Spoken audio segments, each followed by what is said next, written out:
Politics is always about interest.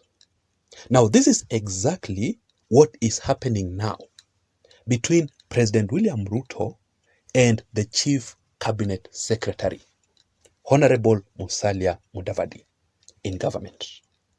And by the way, my advice to President William Ruto is that he must listen very keenly to the grievances raised by Musalia Mudavadi and the Western region leaders. Simply because of only two reasons. Reason number one, it is because currently the Western region is really united. And that is why the majority of the Western region leaders are all united in government. You have seen someone like the Kotu Secretary General boss, Francis Atwoli, who really used to oppose William Ruto. Currently, he is in government. Musalia Mudavadi, Wetangula, majority of the elected leaders, the governors, the MPs, the senators from the Western region are all supporting the government after the handshake between Ruto and Raila Amolo Odinga.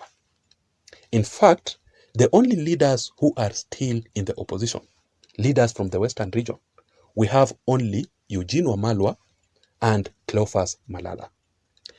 The reason as to why I have not mentioned Governor George Natembeya, it is because George Natembeya will still support William Ruto and Raila Odinga in the broad-based government in the 2027 elections. I will still do another analysis and I will be able to explain to you why am I saying this. So because of the unity of the Mulembe nation, it is the reason as to why there is a high possibility that the Luyas will vote as a bloc in 2027.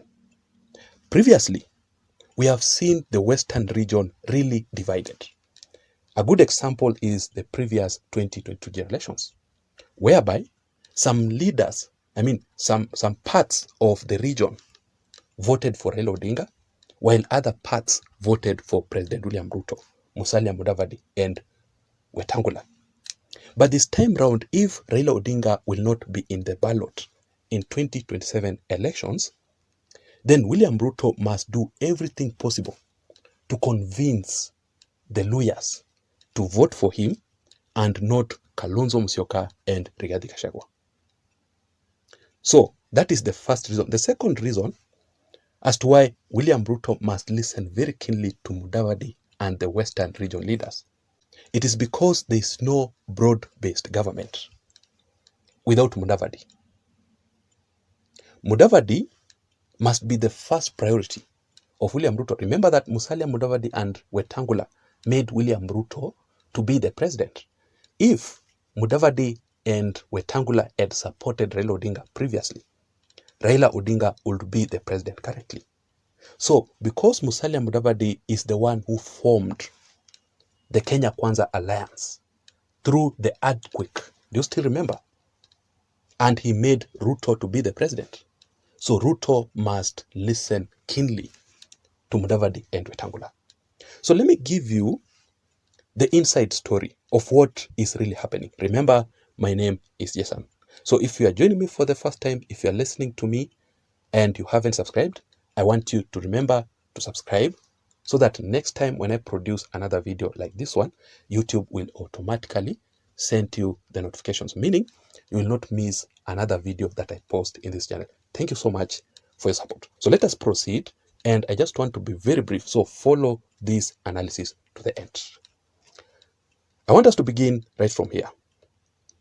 So there is a growing disquiet between President William Ruto and Musalia Mudavadi, simply because of Uhuru Kenyatta, the former head of state, and Raila Odinga's allies who were recently appointed in William Ruto's cabinet through the broad-based government.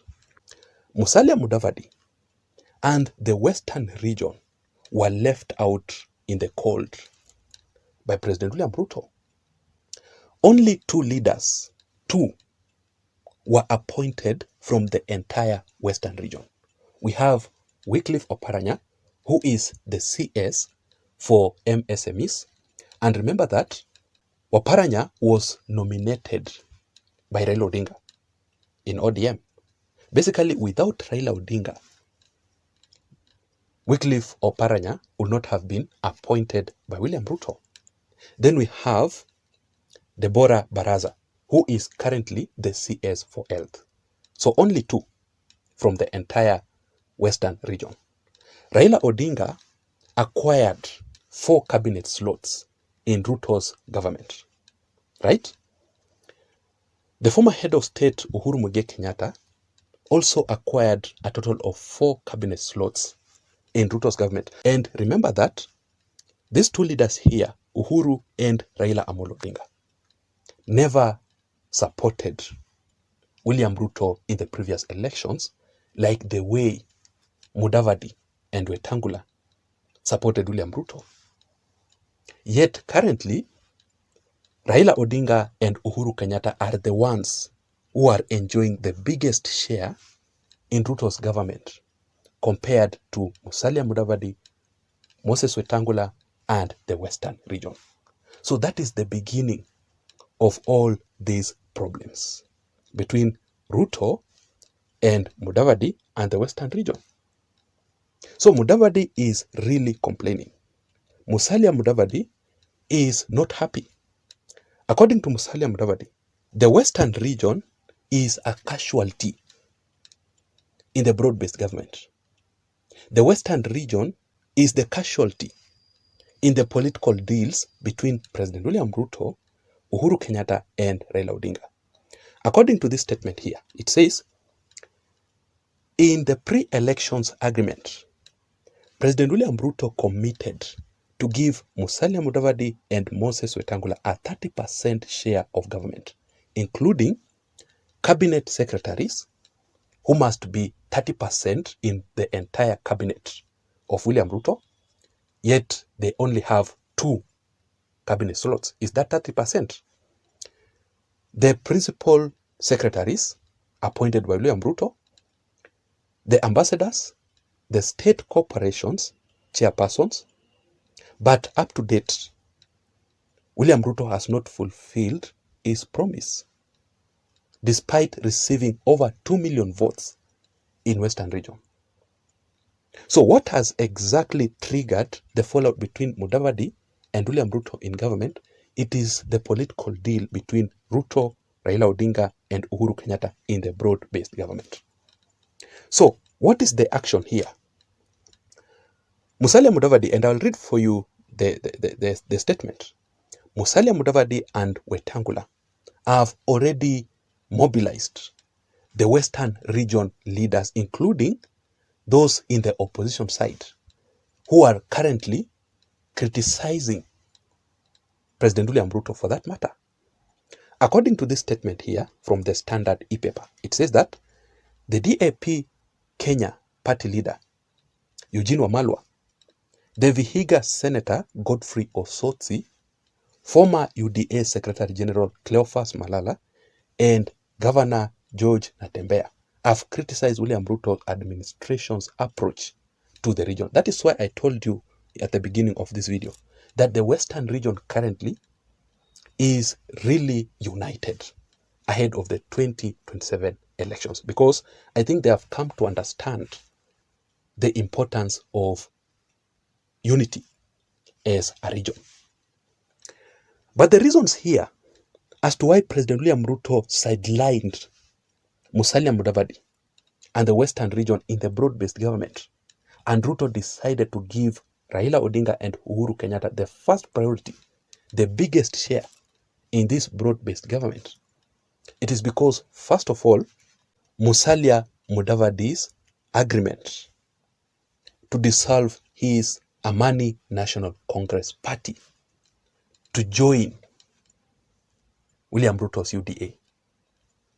That was the biggest mistake that Mudavadi did, folding his party to join Ruto's UDA.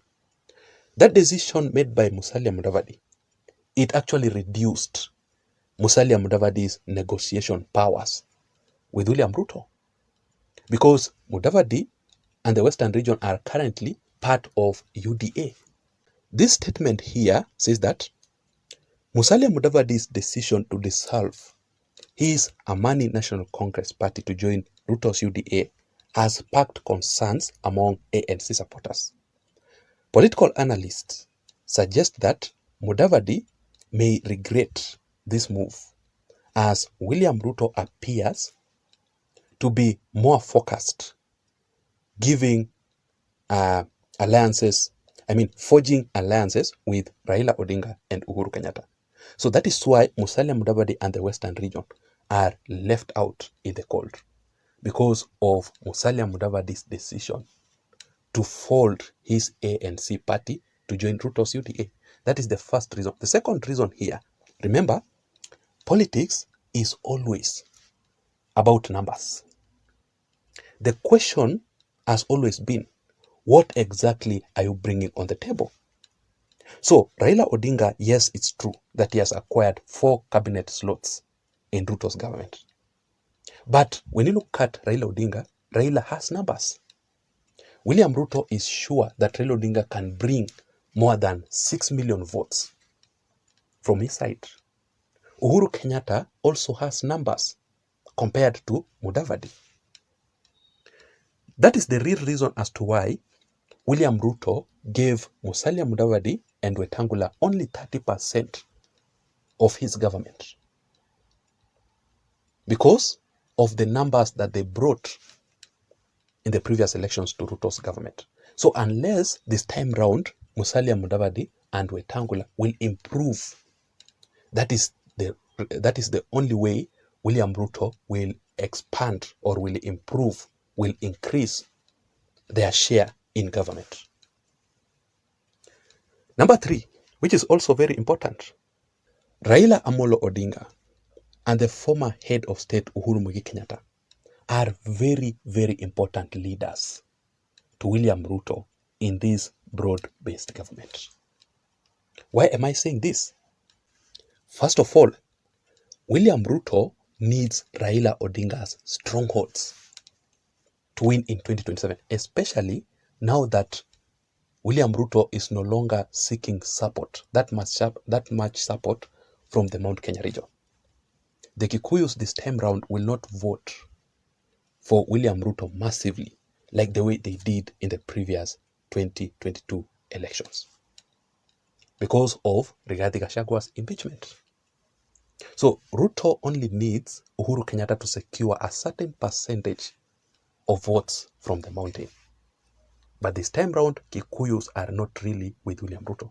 So in order for Ruto to win, he needs Raila Odinga more than anybody else, because Raila Odinga became number 2 in the previous elections. So William Ruto's calculations of votes from Raila Odinga is very, very much important.